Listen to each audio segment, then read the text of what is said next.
So I get this message on WhatsApp, right?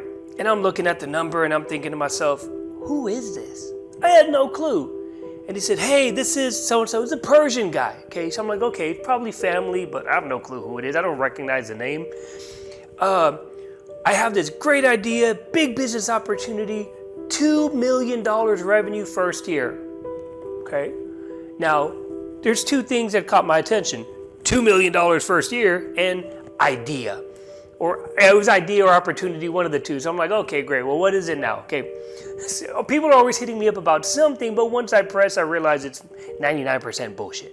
So I told him, I said, okay, cool. Give me a call. Well, he didn't want to call me. He said, well, I got to go see you in person. So now it's getting kind of sketchy because he says he's family, but he doesn't want to call me. And I literally just had a situation that same, I think it was a week prior or 2 weeks prior, someone posing as my cousin from the Mexican side in Mexico coming to the United States, but he told me, don't tell anybody. It's going to be a surprise for the family that I'm coming.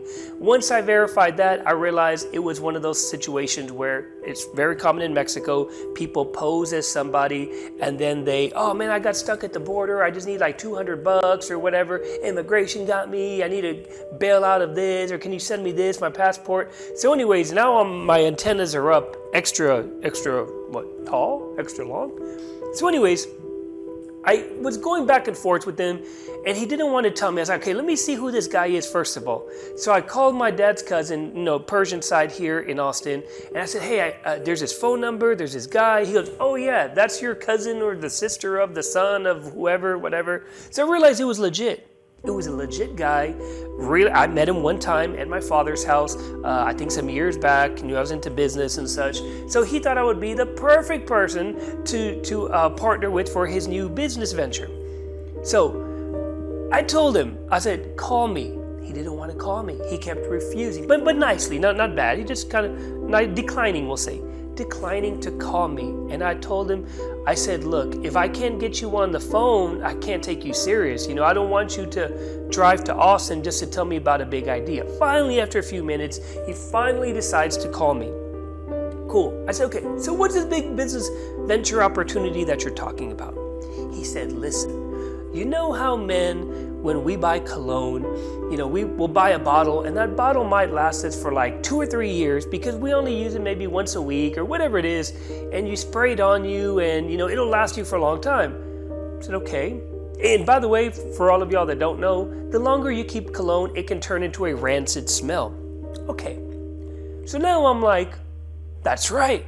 And by the way, in a negotiation, those are 2 special words that you want the other party to say.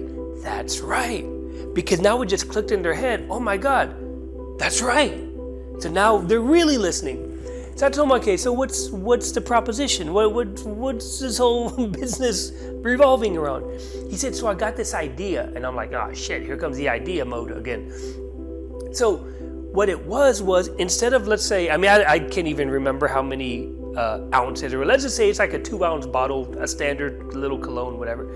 He said, instead of selling those, what we're gonna do is we're gonna sell much smaller vials with the spray on it that might only be 10 to 15 sprays worth.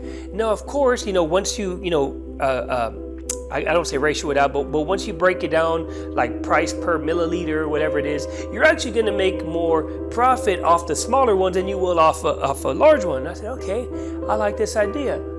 But there's specific questions that I had to ask him.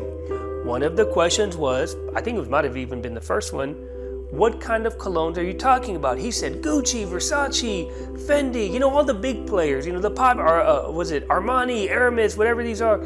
I said, okay, have you even contacted these companies yet? He said, no, not yet, but there's other ones doing the same thing. I said, who? He said, look, he gave me like 1 or 2 websites. Took him out, I'm like this, I'm on the phone, I'm looking it up. And as I'm looking it up, I realized, wait a second, these are like designer imposter type of third-party bullshit companies. This isn't what I've ever heard anybody talk about. So you would have to in reality create your own brand, which is now a whole nother headache because branding a cologne is totally a whole new ball game, which takes a lot of money to do. So I'm like, okay, so what will we need? He said, we need a laboratory, we need office space, we need this. I'm like, oh hell. So now I'm thinking, shoot, this is expense after expense after expense. Now, of course, in a new business venture, whether it's a partnership or an investment or whatever, you don't always have to use your own money as long as you have access to capital. You can use other people's money. What is it called? OPC, other people's capital. So maybe he had some money behind him. So anyways, I'm asking more questions. He hasn't contacted anybody. And I told him, I said, who else is selling these high dollar colognes? Well, nobody is doing what he wants to do. Now, he said that's why it's going to be a $2 million revenue business first year, because nobody else is doing it. And I'm thinking to myself, well, if nobody else has come up with it, probably because nobody else can do it.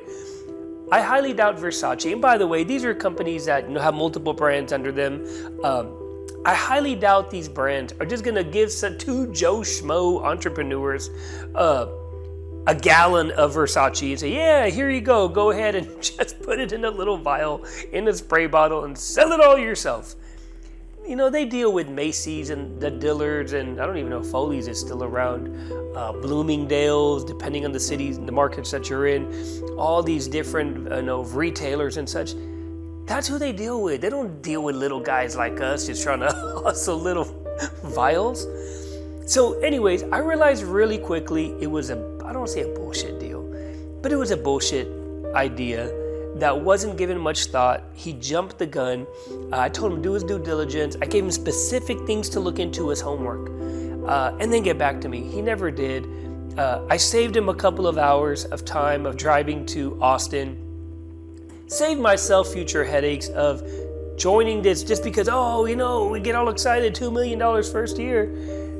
There's certain things you have to ask, and as y'all know, ideas are worth zero until there's some kind of execution. Once you get a little bit of traction, then they actually turn into a little something. But until then, make sure when you guys get approached by people about business propositions and ideas, ask them specific questions, hard questions.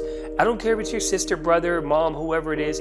Ask those hard questions so you can get immediate answers to see if it's even worth your time. So yeah, unfortunately, I missed out on a $2 million, what would it even be called, like a bootleg cologne business? Not technically no. But anyway, you get what I'm saying.